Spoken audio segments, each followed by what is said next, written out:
Welcome to another episode of Yaron Debates Europe.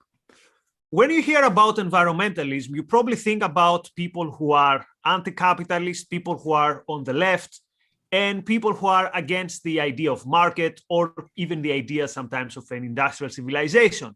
But today we're going to have a different experience. Today we have with us Tomlinson. Connor is the policy director of the British Conservation Alliance, and it's a group that describes itself as pro-planet, but also pro-market.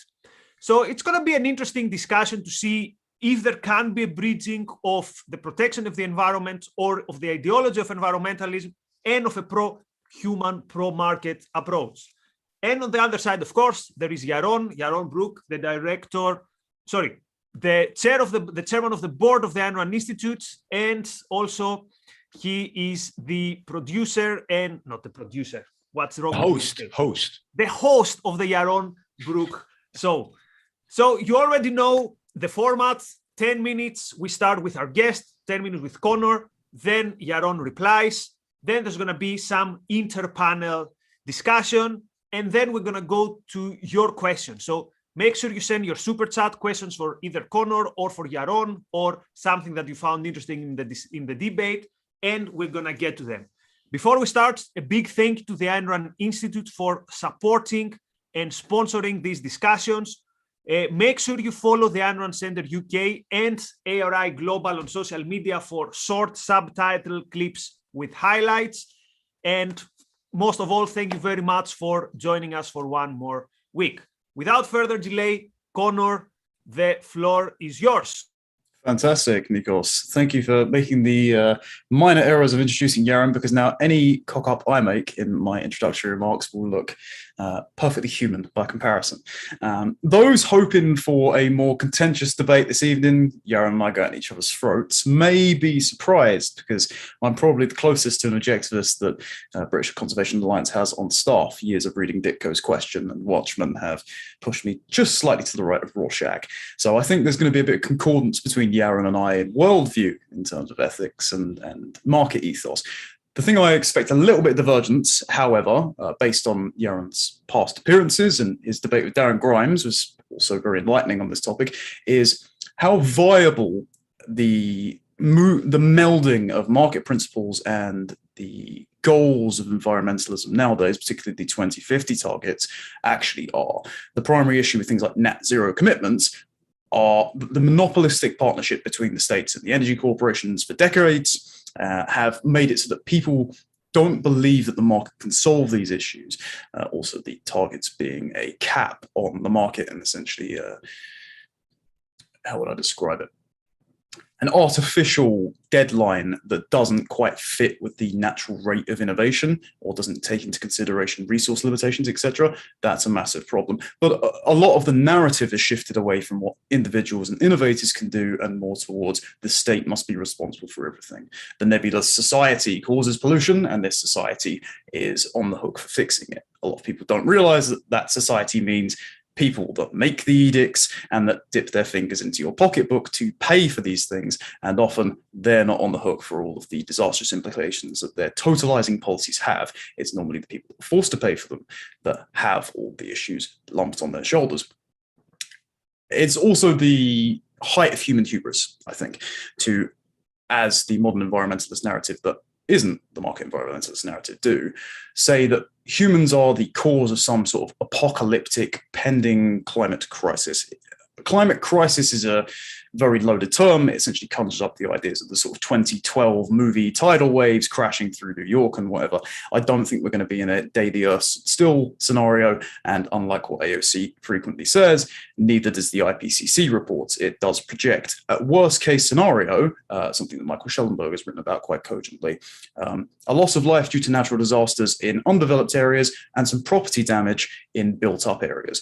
And even though a lot of the global industrial elite decide to say, oh, there is a climate crisis facing us all, we're going to have billions die, them buying beachfront property in Martha's Vineyard and consistently flying around the world on private jets doesn't exactly give away that they buy into the spiel that they're selling.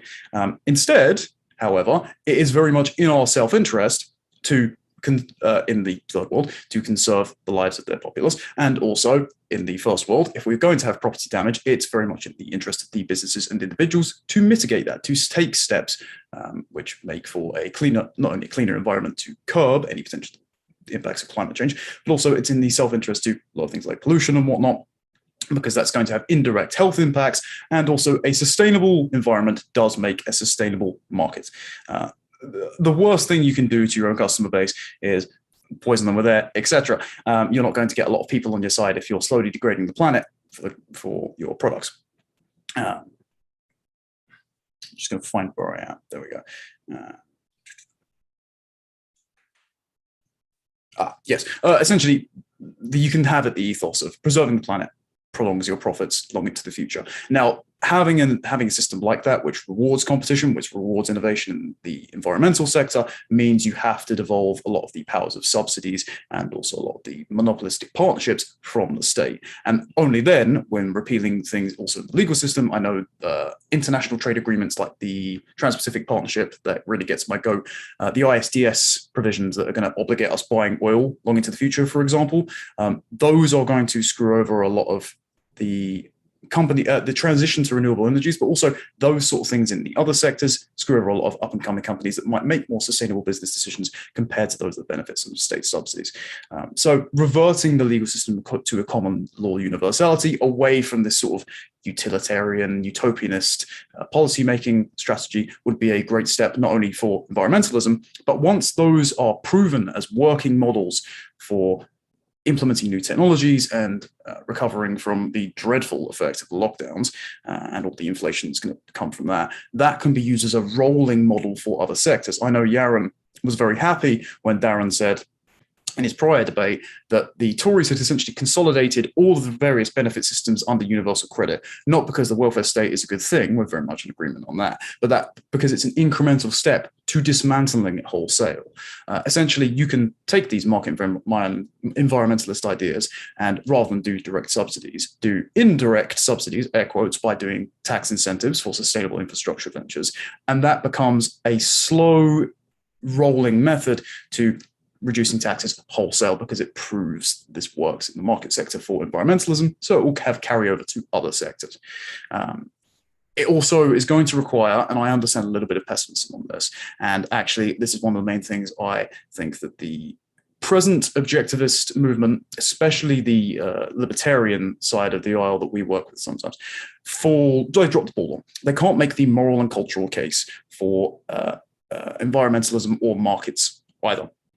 And as much as there's the old adage of if you don't care about the culture still cares about you. And as much as Yaron, for example, may agree with a lot of the sort of intuitive climate denialists, which are completely mislabeled, by the way. It's a very snooty up their own backside label of the I'm not bothered about the sun monster coming to eat me. I'd rather talk about the on-the-ground realities of economic growth and how the decommissioning of fossil fuels will affect people's lives and livelihoods.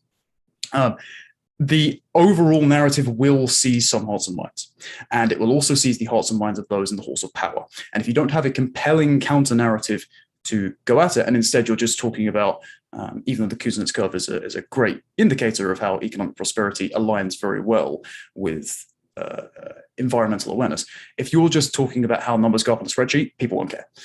So the case needs to be made, essentially, rather than the Marxist revolutionary rhetoric or the stock kind of slogans that come out of Davos with the Build Back Better stuff that nobody likes.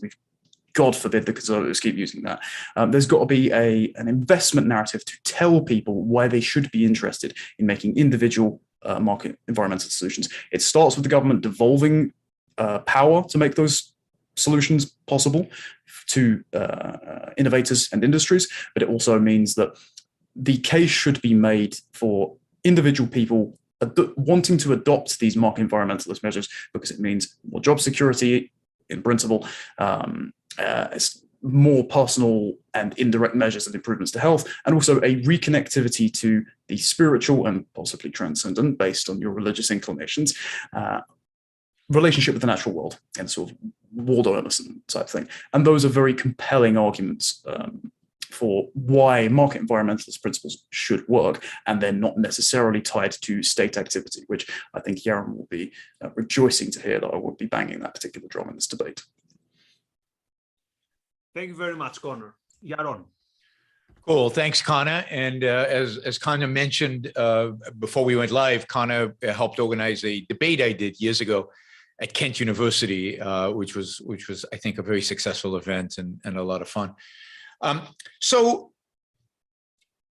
when it comes to the market aspects of market environmentalism, and if what we're talking about is true market mechanisms, then Connor and I will not disagree on much.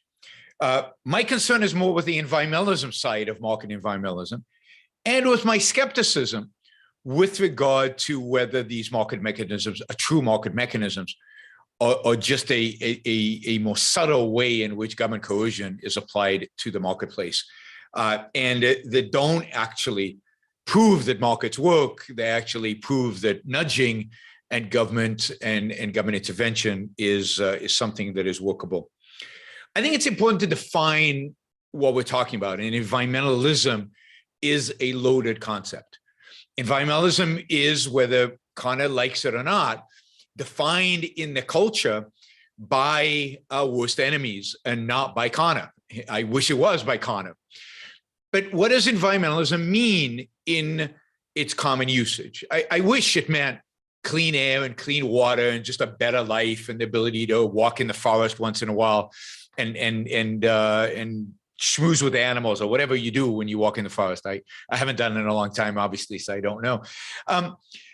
But it means a lot more than that. The terminology of environmentalism is the placement in the environment. And here, environment means something very specific. It means nature, above and beyond any benefit human beings derive from it. That is, it means the intrinsic value of nature, that nature has a value independent of human beings. And I reject that idea. Objectivism rejects that idea. There is no such thing as a value independent of human beings. For every value, one must ask for whom and for what. There has to be a valuer, and the valuer, or we have a human beings. So nature, if it's a value, it has to be a value to humans for a particular purpose. Nature is not valuable in and of itself. The planet is not, I'm not pro-planet or anti-planet, I'm pro-human. And as a consequence of being pro-human, I want a planet because this is where we live and we need it to kind of anchor us. So I don't want it drifting away or I don't want it destroyed. But it's in the context of human existence that concern about certain aspect about nature arises.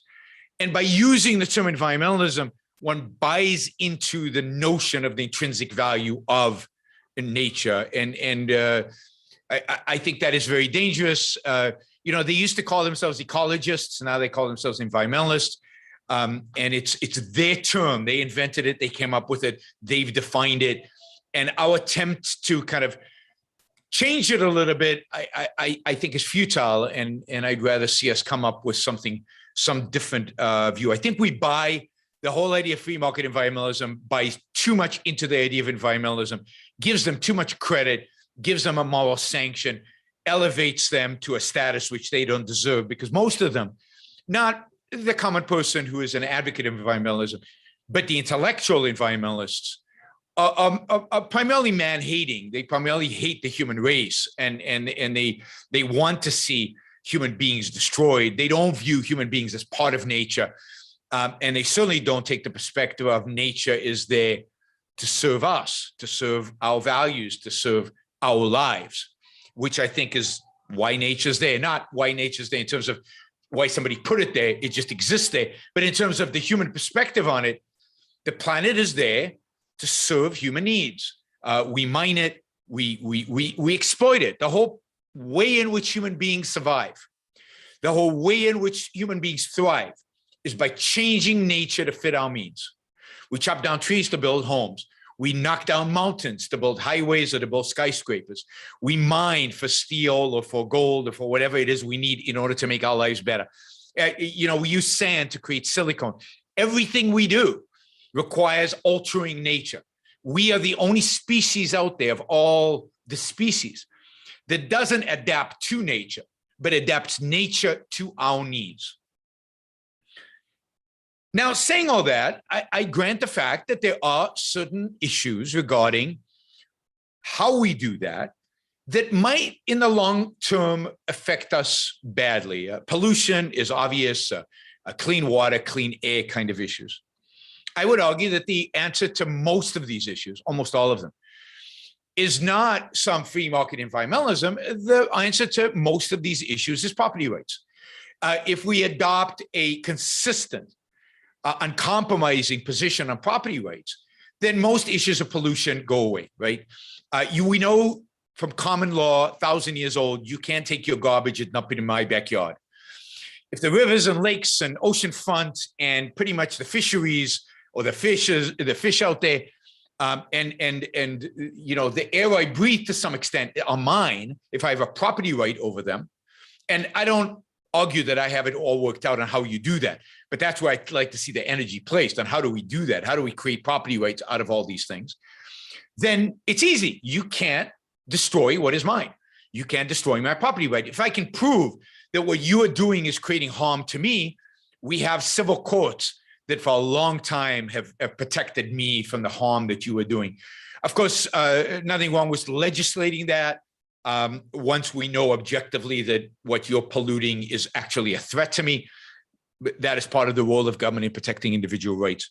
So most of my view is that mostly free market environmentalism, to the extent that it is a legitimate idea, is about property rights. It's about defining property rights and expanding property rights. You know, a good example of that is in Africa, the expansion of property rights over elephants, right? If I own elephants, then they don't go extinct because I have a strong interest and economic interest in keeping them around. I think there are very few true legitimate issues that cannot be solved by just being consistent and applying consistently the issue of property rights.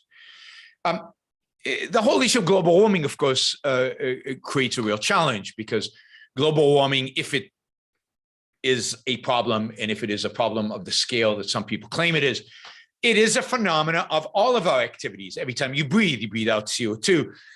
Every economic activity you engage in is really an economic activity that generates some type of greenhouse gas. And then the challenges are, how do we, how does the market adapt to these? And I think the market either adapts or it doesn't. That is, I don't know in every circumstance how the market would adapt. We don't have markets. We have a lot of government intervention. But to the extent that there are solutions out there and to the extent that there are real problems, markets are wonderful things to solve those problems in ways that we often cannot imagine. Freedom is something that produces results, again, we cannot imagine, but it's quite likely that there will be property damage. People will have to move. It might be the case that some areas flood and people won't be able to live in there. You can imagine insurance companies already raising prices in a free market. All of this would be dealt with. The real challenge we have is not how does the free market deal with these things? The real challenge we have is that we don't have a free market. And therefore, we can't let the free market deal with these things. So, for example, the problem of coastal flooding would be solved if we actually let insurance companies dictate prices for property that was insured on the coast. We know they're not allowed to do that. We know, for example, in the United States, insurance for coastal property is subsidized. It is often granted by the states, and therefore people are encouraged to build on the coast in spite of the fact that it's not economic in a free market. So what the problems we have, I think, are primarily problems that are created by the fact that we're not free. And it would be, and what we again should be advocating for is property rights and more freedom, rather than advocating for more attempts to manipulate government so that they can manipulate us to do what we believe as good central planners would be a good outcome ultimately. What we really should be advocating for is getting rid of government programs. But let me end on an important point that Connor made. And that is that people are not inspired by spreadsheets. They're not inspired by numbers. They're inspired by a vision. They're inspired by, unfortunately, they're often inspired by fear. Now I can't help with fear because not my strong suit. I don't engage much in fear, but I think we can inspire people without fear, and I think we can inspire people without admitting that the problems of the magnitude that those who would like us to fear believe they are. I think the inspiration around freedom is the same as the inspiration around this free market environmentalism, and that is the inspiration for a better life. We should inspire people around their ability to be successful at living in the future, that freedom is good for them, that constraints are not, that their ability to thrive is going to be constrained. And this is particularly true of poor people. I think rich people can survive even if we place all kinds of restrictions, but poor people cannot. Certainly people in Africa cannot survive dropping fossil fuels and adopting solar and windmills. They would drastically be hurt by that.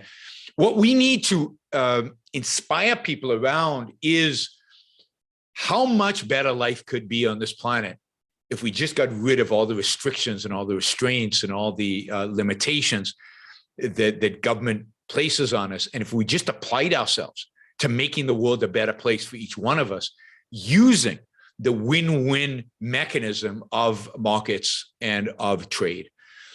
So I think we can inspire around capitalism. We haven't, I've tried, and I don't know if I've been successful, but certainly not a lot of us have been successful. Capitalism has a very bad name. Free markets have a very bad name out there. But I don't think the issue of nature and environment is any different than any other issue when it comes to advocacy for free markets. We have to have a positive vision of a future that includes human flourishing. And if you want to stroll in the woods, if the woods were private, they'd be better taken care of. They'd burn down less frequently, and you would have an opportunity to enjoy them even more than you do today. Thanks, guys. Thank you, Yaron. So, Connor, pick whatever you found more interesting or controversial, and you have 3-4 minutes for, let's say, a reply time. That's fine. Yeah, I'll run through a few of those because broadly speaking, again, sorry to disappoint everyone who was hoping we were going to punch up. I do agree, particularly with the property rights being, well, I'm going to say property rights are the mechanism. I would say environmentalism is the ethos. And I think there might be a definitional issue here as to why Yaron is very averse to co-opting the term environmentalism. I also don't think we should cede that sort of term to the left, particularly when you've had quite a few philosophical environmentalists like Ralph Waldo Emerson. Burke was very much one of those throughout history, and people throw on board scrutiny, etc. But property rights being the mechanism to redress environmental issues is pretty apparent, especially when you look at the case studies. I know I've done a bit of this with hopefully an upcoming paper with the Adam Smith Institute when it gets released. If you look at the hellfire pit that the USSR have created by just burning all the oil, or then being responsible for all the whaling deaths, even after the UN put the Greenpeace legislation in, which did literally nothing. Or you look at the petrostatism of Venezuela, for example, the socialism that's proposed time and time again has been completely pointless. It's only in battling the tragedy of the commons approach and allowing and empowering private property owners to make the best and sustainable use of their property is the way out of this. The thing is, the environmentalist views are not incommensurate with the trajectory of human self-interest and property rights. And I'd actually say that you're missing a trick if you don't believe they are, because as Yaron said, I know Yaron believes that there is no innate value to the environment. The reason that there has been a view developed of there being an innate value to the environment is the same reason, for example, that the two biblical stories of creation have got dominion and then stewardship. It's because at the start, the nature was regarded as wilderness, where a lot of predators might have been growing in the underbrush. So we had to burn it with fire and blade and settle it. As we reached the Industrial Revolution, we realized via the contrast that our technology created between highly populated, industrialized, polluted environments and nature, that we realized we had more of a benefit from stewarding it and not exploiting it as much. It transitioned from wilderness to nature. So that idea is not incommensurate with self-interest because it melds to our intuitive sense of beauty as individual persons, and it also melds with the business practice of wanting a sustainable market long into the future to prolong your profit incentives. It's like and devolving it from the state as well, it's like the Piaget equilibrated states idea, where essentially you remove the enforcement cost of any state-mandated program, devolve it to those with the largest profit incentive, and the voluntary cooperative action taken to preserve something and sustain a behavior is actually going to win out over time because you haven't got to put things into force.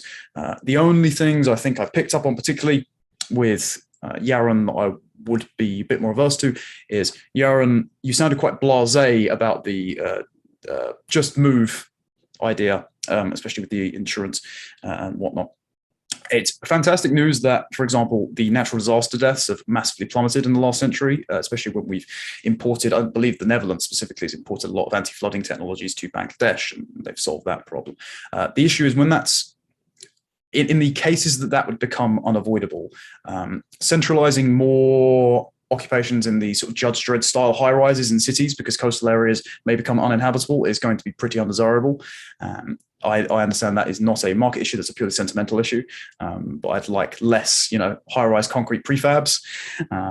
And also on the fossil fuel point in Africa, yes, you're completely correct. The issue is less so with them being inviable for adopting renewables now because renewables are rubbish. That's an issue of the subsidies holding up the fact that innovation is possible. The issue is actually the leapfrogging. Again, Schellenberg has written about this pretty well. Essentially, you can't go from having massive amounts of fossil fuel burning and then straight onto renewables without a sustainable behavioral pattern developing over time, because you're just going to overuse them and then you're going to get brownouts like you're in Germany, just for completely different reasons. Instead, we can do things, another market environmentalist solution under the Clean Capitalist Coalition, and I wrote a paper on this just before Christmas. It was the tax reciprocal, border reciprocal, clean asset bonds and loans for sustainable infrastructure projects that incentivizes investment and goes around all the government corruption and whatnot. We can build up that infrastructure in those countries. So I know that was quite a lot very different points, but Yaron raised a lot of great stuff and I wanted to address everything. So thanks. Thanks, Connor. I mean, I think a big disagreement here at the end of the day is going to be environmentalism as an ethos. I don't see the justification for that. Human life is the ethos.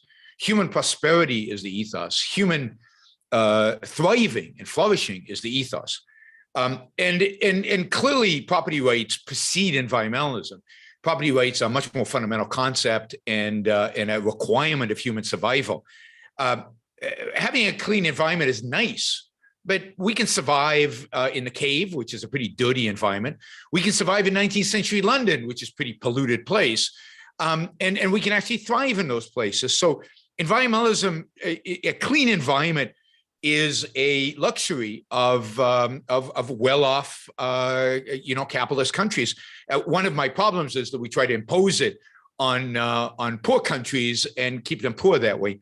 So environmentalism is not an ethos. It's part of what, as a rich, relatively rich culture, we want clean air and clean water to make our lives marginally better. But the standard must always be individual flourishing, individual life.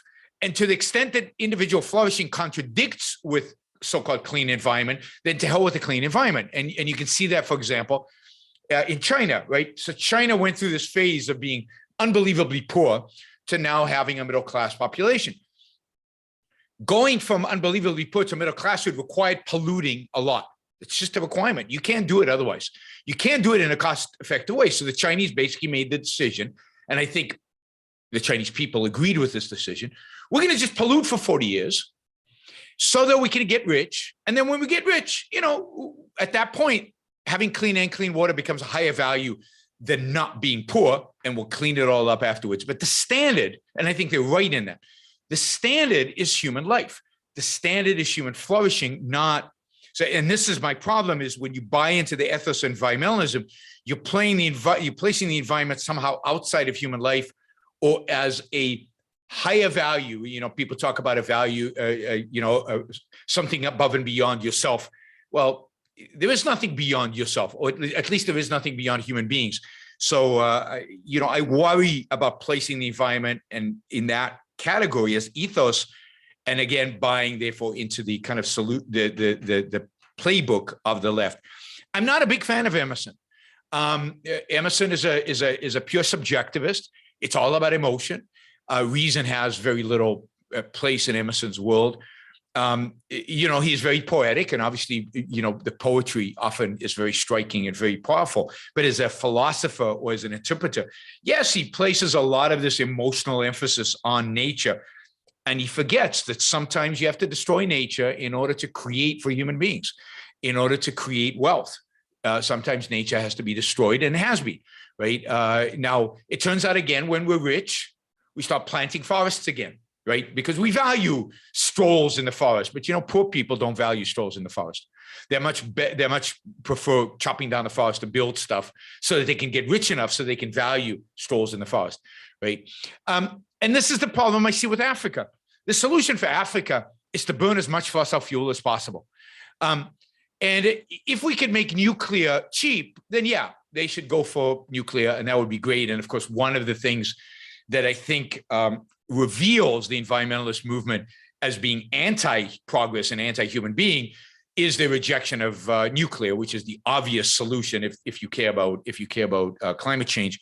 It would be a massive shift to nuclear, allowing markets to experiment, and let's get massive competition and massive experimentation, and let's find a cheap way of producing nuclear power that's effective. And I think there probably are already technologies that make that possible. It's just a matter of allowing the market to adopt them. So and then of course, I'm always going to be against any kind of tax subsidy, tax credits, tax this. I mean, the only way it's semi-legitimate for government to tax is to tax everything the same. The government should have no say in what technologies are better than others, what human behavior is appropriate and what is not, what marriage is okay and what marriage is not. One of the subtle ways in which they do that is what they tax and what they don't tax, is what kind of behavior we should engage in. Should we drink or shouldn't we drink based on how much, alcohol tax there is, or tobacco tax, or marijuana tax, or whatever.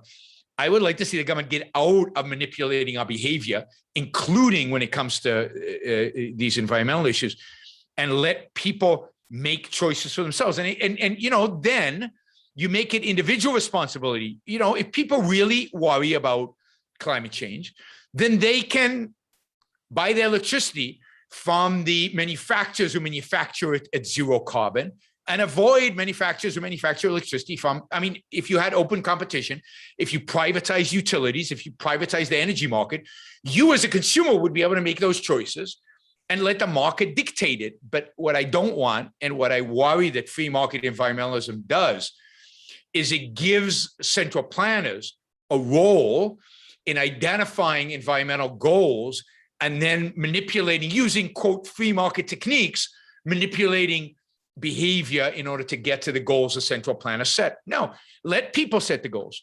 Let insurance companies set the goals by increasing insurance on flood areas. And yes, I know I'm blasé about moving, but yeah, I'm blasé about moving because I think about the United States of America and how people moved here in the 19th century to escape not flooding, but to escape tyranny, or to escape pogroms, or to escape poverty, or to escape forced poverty, like in Ireland.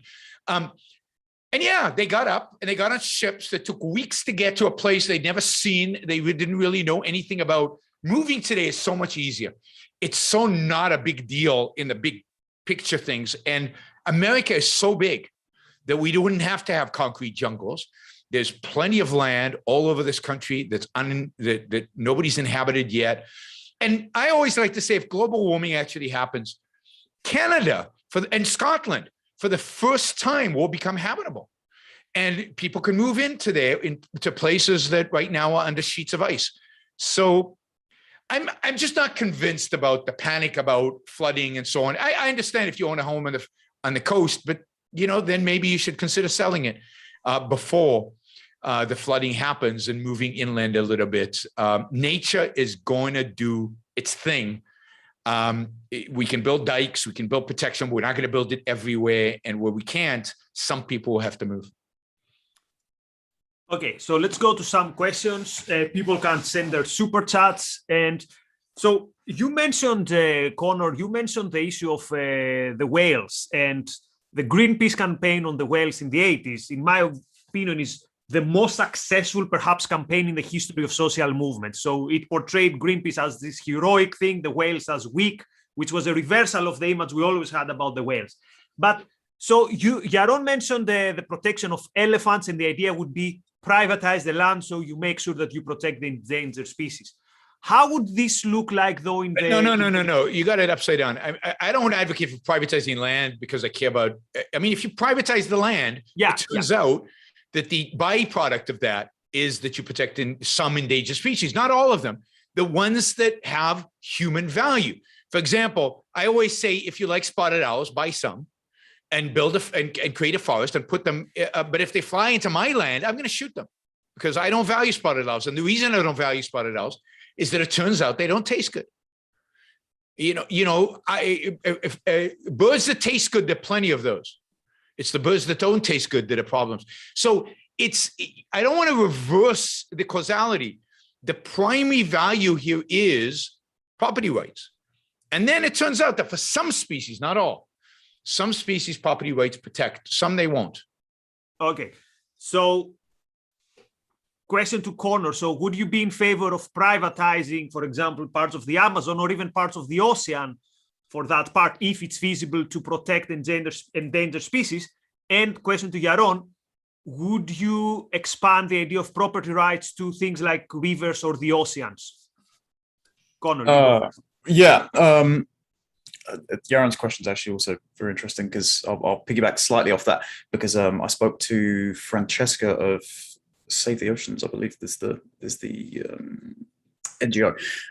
It's on BCA's podcast network. It's a good one. And she spoke specifically about the issues the UN are trying to do an endeavor where they take certain amounts of the ocean and create protected zones. But the problem is you can't place it because they're miles away from anywhere else. So a privatization scheme could be an interesting little hand grenade thrown in there to see if that can ameliorate the issue. As for the privatization of certain areas of land where species could be conserved as a byproduct, I know one of the more, I'm going to say uncomfortable, because as soon as Yaron said he'd shoot the bird that flies over his property, and my gut instinct was, well, that would be a needless end of life, but there you go. I'm more of the, okay, only kill an animal if you need to eat it type. Sure. But if one of the more strange things is that the wildlife poaching trade, essentially, that's regulated for recreational use in certain regions of Africa, is one of the main contributors to the conservation efforts out there. So there is a role very much in the privatization of the animals and the land, and even recreational hunting, which I personally don't endorse or will go on, but it leads to the conservation of those species. So yes, it can very much be a solution to conservation. The impetus for me would be to endorse it, would probably be yes, private property rights would be the mechanism. The environmentalism there would be the more moral force behind it, if that makes sense. So I don't want to come across as somebody who shoots birds, because I don't. And I don't do recreational hunting, and I don't understand recreational hunting, and I see no reason to kill a living being unless, not just food, but unless they're destructive, for example, to my fields, or they're destructive to my home, or they happen to be a rat or a cockroach, and then I'm fine with killing as many as possible. But it's the issue of right. I have a right to shoot that bird. That is, and that is a different issue than whether I think I should or whether I think it's okay to do so. What would I do with oceans? I think that was your question, Nikos. I don't know. I mean, I don't have a simple answer to this. I think real thinking has to go into, how do we privatize oceans? What would be the incentive structure around people owning pieces of the ocean? What would it look like for them to exploit those pieces of the ocean? Maybe build floating cities, or maybe there's some minerals in the ocean bed. Maybe they'll just buy it because they want to conserve it, right? There's a big environmentalist group in the US that just goes and buys up forest land, not to do anything with it, but just so it stays virgin forest. And that's fine. That's within the context of property rights. Good for them. I mean, it's not something that is in high on my priority list in terms of saving humanity, but so be it. I think a big problem in the Amazon is the lack of property rights. That one of the reasons a lot of the forest is being burnt is because it's not owned by anybody. If it was owned, people would think about what they wanted to do with that land, and there are all kinds of outcomes there. Foresting companies that use the wood in forests actually have a strong incentive to replant. So you get a lot. Now you lose the so-called virgin forest, but it's not clear to me that virgin is better than non-virgin and so on. But see, I don't believe in environmentalism. This is where we disagree, I think, more fundamentally. Environmentalism can be an ethos because ethos starts with human beings. Again, it might be your ethos in terms of what is valuable to you, but imposing that on other people or assuming that it's an objective that every human being should follow, I think is where we would diverge. And I'm fine with people placing nature very high on their hierarchy of values, and therefore devoting a lot of resources to it, spending a lot of time there, maybe buying virgin forest and keeping it, all of that. But don't impose it on other people. Don't tell me that has to be my priority, because it's not. Personally, and I don't think it would be for everybody. So it's certainly a value within a hierarchy of value where it, and we have to be careful not to place it too high, because as it goes up in the value, human progress tends to go down in value. So if there is some, let's say, disagreement here on the issue of values, there is agreement, though, that human beings have rights, and quite often environmental degradation could influence these rights, whether it's property rights, and it's mostly property rights. What about, though, the idea of sustainable development, which has been one of the most powerful ideas of the environmental movement? And in simple terms, it says that development today has to be made sure that does not hamper the development that the environment basically is going to be there, the resources are going to be there, the quality of the environment is going to be there also for future generations. So they say, look, this has nothing to do with animal rights or the pristine environment. It has to do with the rights of the people of the future generations. So do you recognize such a concept as rights of the people who are not yet born, of the future generations? So Connor and then Yaron. Yeah, this is very much the idea of, great men plant trees which they will never sit in the shade of. That's the sort of ethos there. I think you don't even need to market it necessarily as your obligation to future generations, even though I think you very much have that. And especially if you want to market it so much down to your own self-interest as obligation to your direct descendants, then that's the better way to go about it. Because I think relationships provide a lot more meaning than some sort of abstract wedding to humanity is a greater thing. But it's also, you can market it essentially in a business practice sense, where you can say, this is of your direct interest to not deplete it for the inheritance of your company and also the future employees that you're going to have, so you can stretch out your profit incentives long into the future. If you deplete all the resources, you get a Lorax scenario where, as Yaron said, the forestry companies have an intrigue in planting the next crop, essentially, and they keep that rotating. Now, as much as Yaron said, I don't know if virgin forests are any better than sort of artificially built stuff. There's quite a lot on the rewilding stuff. I did a paper on that, of why that may be beneficial. So that may be something they want to incorporate into that. But it's not that the environment is there for the sake of it being a higher ideal above humanity. It's that our usage of it should be responsible so that it exists in dynamic equilibrium with human flourishment. And it's also the sort of bedrock that human flourishment rests on, because Yaron said, human beings can survive in a cave. Human beings can survive in the 19th century where it was heavily polluted. Yes, not for very long, because the infant mortality was substantially higher, and pollution and whatnot is very much tied to that. So building that sustainable bedrock via practice of sustainable development is tied very closely and correlates positively with human flourishment. And that's why you see environmental concerns go up with gross national profit going up with the Kuznets curve trend. So those two are very tied. Do you want to tell for the people who are not familiar with what the Kuznets, is it the idea that the richer you become, the cleaner the environment is? Yes, essentially. And it's also the idea that the environmental conservation attitudes correlate quite closely with the riches of the country. So as Yaron said, environmentalism can be a very first world concern. However, the goal of market environmentalism is to make it so that the first world develops these technologies so sufficiently so that it's not just a first world concern. So these can be imported to developing nations and incorporated far easier. So you'll skip that whole we need to burn a load of fossil fuels just to advance period.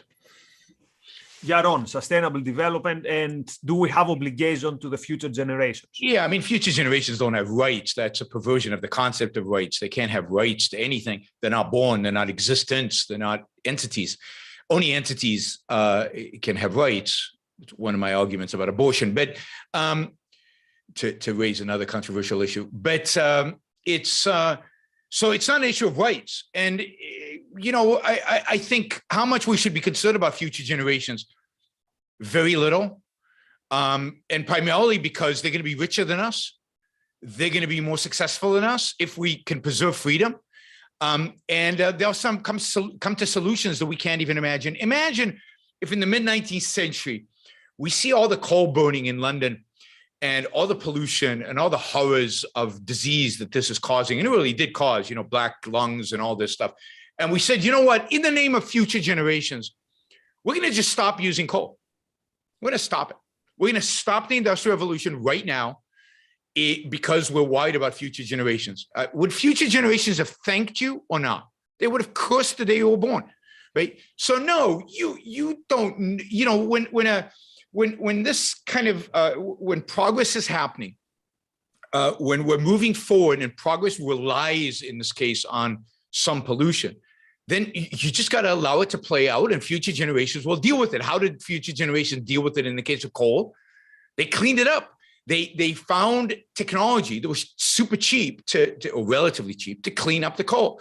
And then they figured out how to use other forms of energy in order to clean it up even further. So to project what future generations care about, what they will care about, what their technological capabilities will be, what the kind of wealth they have is part of the problem that I think environmentalist central planners engage in. So, for example, take climate change. I saw an economist did this great study on climate change, and he said, okay, let's take the worst predictions of what the world looks like 100 years from now, assuming climate change happens. But let's also assume we invest nothing today and we allow economic growth. And let's assume we invest a lot and economic growth is mitigated, is much lower. Which is the better outcome? Well, by far, the best outcome is to not do anything and allow economic growth to advance. And yes, people 100 years from now will have more costs associated with mitigating the effects of warmth, but they'll be so much richer, those costs will be meaningless because of the exponential effect of economic growth. So my view is, yeah, I mean, you care about your kids and you care about your grandkids, and you want to think a little bit about the future. Don't think too much about very distant future because you don't know what's going to happen in the distant future. You can't predict that. And the best thing, and this is the key, the most sustainable thing in the world, the thing will result, we know, in the best possible outcomes for humanity is freedom. It's capitalism. It's the profit motive. It's businesses making money. That's incredibly sustainable. And yes, businesses making money think long-term. I don't know of any entity, political or otherwise, in the world today that thinks more long-term rationally than a business does, and invest long-term and thinks long-term. So I rely on the profit motive. I'm not worried about the distant future. The only thing that worries me about the future is government. It's people who want to restrict growth. It's people who want to restrict our freedom. But if we leave freedom to our kids, I will die happy. I mean, there's going to be no issues about future generations because freedom is the remedy for all these problems. Good. So we have 10 minutes and 3 super chats. So first super chat, Phil. can someone tell us if CO2 is essential to plant and therefore animal life, or what would happen if there wasn't any?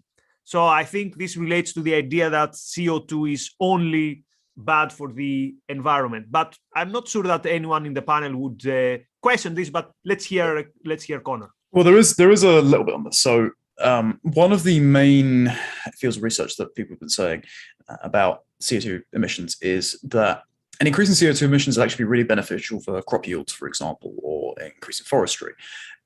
Yes. The problem is, if you look at, there was a great bit of research done by someone who was doing mathematics PhD at the University of Arizona. I forget the actual name of the study, but it's in an academic I've worked with, Professor Vibar Creedon-Reed. His book, Primate Change, looks at some of these sort of stuff. And in the study, essentially, there is a lowered mineral count over time with the rate of CO2 atmospherically that then converts into greater crop yields. So it was something like a loaf of bread in the 17th century has far more nutritional value than any of the grains we're producing now. And that's directly because of the amount of carbon that was in the Industrial Revolution and produced a lot more plant growth.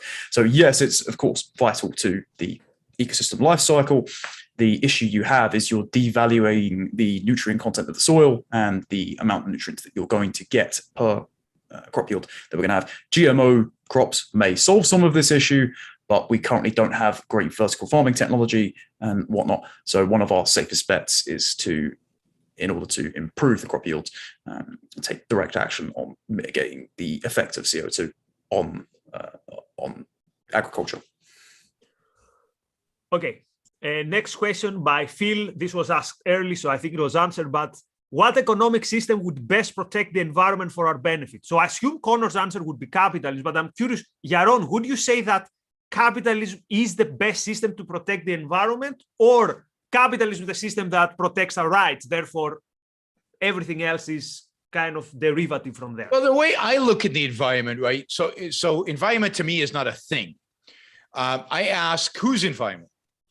And if the question is, what is the best system to protect the human environment, the environment for human beings and for human flourishing? Yeah, of course, it's capitalism. But that doesn't mean X number of forests, X number of species. I don't know what number of forests or what number of species are good for human flourishing. That I leave to the market to determine, not like anything else, not to some central planner to figure out. All right.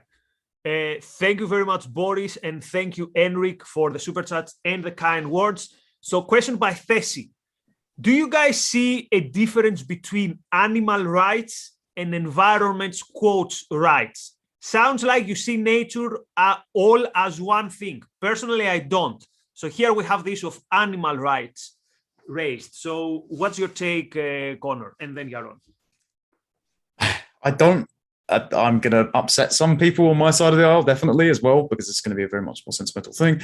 I think animal and rights together might be a misnomer. I did write a piece talking about it was titled Animal Rights Abuses that were going on in China, particularly with the Yulin Dog Festival. I think it's less so a concept of rights, because rights are contingent on sentience and also, potential/lost sentience. So rights are inherent to humans only, the category of human. However, we do have as an individual sentimental value, we have an obligation to reduce cruelty as much as possible. And that's why I think Yaron and I agreed, for example, on not needlessly shooting animals or when you're not going to use them for food or fur.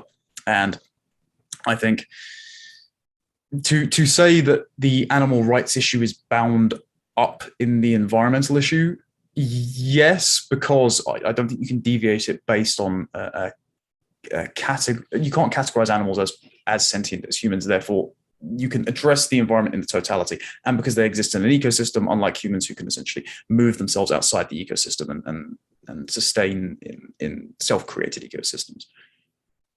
So only conceptual beings can have rights. Rights are a form of protecting our ability to reason and our ability to make choices based on our reason. Beings that do not, or things that do not have free will and do not have a conceptual ability are not therefore covered under rights. The issue of animal cruelty is an issue of morality. It's not an issue of politics. And I think there are lots of categories under which it's okay to kill animals. And I don't deny that for some people, hunting is a legitimate way is legitimate, even if they don't land up eating the animal. I wouldn't. That's a choice I would make. But again, to the extent that animals are destructive to my property or destructive to any part of my life, I would distance them from me, and in some cases destroy them if they were real pests. But environment can have rights. Nothing that's not human has rights. Now, it could be that we discover an alien species that has cognition, and therefore they would have rights, or if robots ever become sentient, they would have rights, if that's possible. But you have to have free will. You have to have the conceptual faculty in order to require rights as part of who you are, as part of your nature. Thank you. So, question by Boris.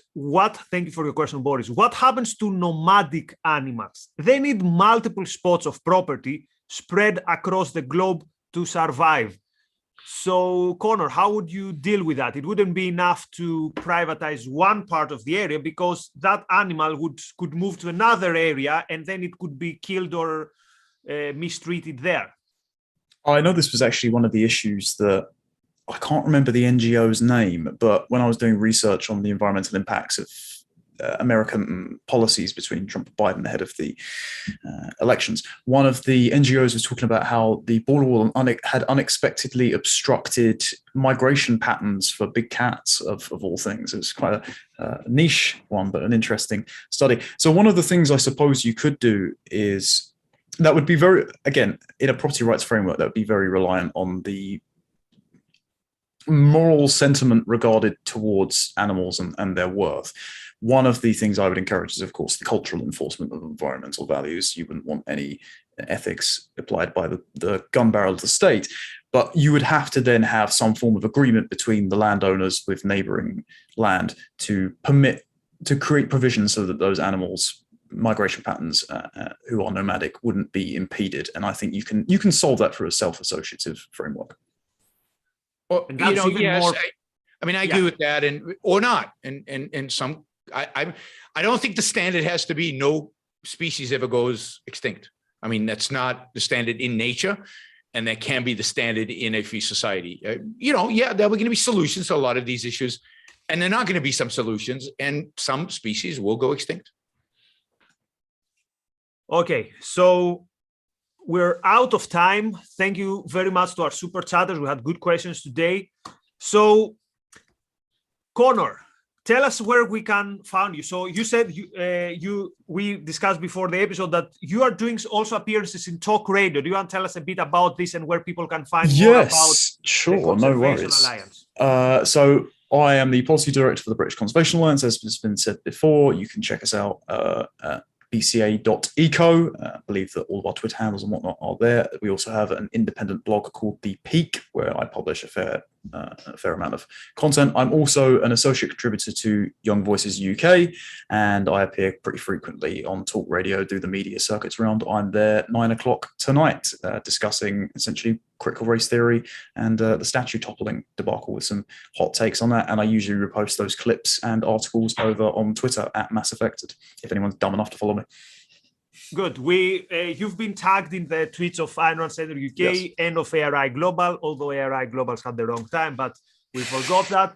So thanks. That was a good discussion. And if people found this a bit too peaceful, next week we'll make sure that this is not the case, because we're going to have someone who's going to discuss the Middle East and Afghanistan with Yaron and whether it is the West's fault. So thank you very much. Many thanks to the Ayn Rand Institute for supporting this series. Thanks to Yaron. Thanks to Connor. See you all next week. Bye-bye. Thank you very much. Everybody. Bye. Bye.